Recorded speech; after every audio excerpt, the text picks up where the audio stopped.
Chennai Corporation is on a road laying spree with the assembly elections fast approaching. Work is progressing in several areas as roads appear to have a high visibility value among voters. Residents in several areas are now complaining of the poor quality of roads. The road level is up in several neighborhoods. This, residents fear, will result in flooding of low-lying areas, which comes less than 6 months after the city saw one of the worst disasters in 100 years. Smitha TK gives us this report.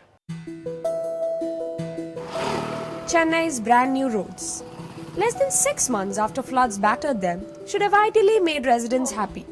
But many, like Ramakrishnan, are complaining. He says officials have violated road and stormwater laying norms. He alleges contractors did not scrape off the old bitumen layers from the old roads. The result, roads have grown taller by several inches. Absolutely pathetic. The road was laid, and the next day I found that the side of the roads have already been started flowing down. And the roads are not fully laid, no stormwater draining, absolutely no place where the water can actually go. There is no tapering done properly. This road laying spree is ahead of the Tamil Nadu Assembly polls, which is set for May 16th. In the run-up to the elections, our major parties, AIA-DMK, DMK and the DMDK-PWF alliance. As roads appear to have high visibility value among voters, work is progressing in several areas. But thanks to its haste, most of it is improper.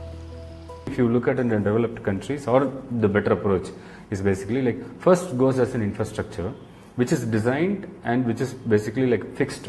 Then they started building the building. So when actually residents go and live there, it's actually serviced area. But in our system, actually, like we do opposite. Like we go building it, then we start planning for it. The corporation has spent nearly 4,500 crores on roads since 2011. While the bus routes have been laid after careful inspection, it is the interior roads where violations have been observed. Experts cite reducing the standard bitumen content of 4.5% to 3%, compromising on the average thickness of the new layer, not using a proper binding material to keep the old and new layers together. Adding to that, since most roads got battered by the floods, many contractors are not willing to set them right, blaming the catastrophe. Corporation doesn't have a geo-referenced map of stormwater drains. It doesn't have a good enough database of roads and road contractors. It doesn't actually collect data on performance. We have contractors building any of the civic infrastructure. They're really not penalized for poor performance, and the poor result of the infrastructure is borne by the residents. When NDTV contacted officials, they clarified that they were aiming at relaying only those roads which were most badly damaged by the floods, and milling of the interior roads would be time-consuming, at least a year to complete, and can't afford to do that as the need was urgent. This, experts say, is another example of the poor management of civic infrastructure. What we saw in the recent floods that struck the city, a result of gross violation of urban planning norms. There seemed to be no effective way for residents to get in touch with the corporation.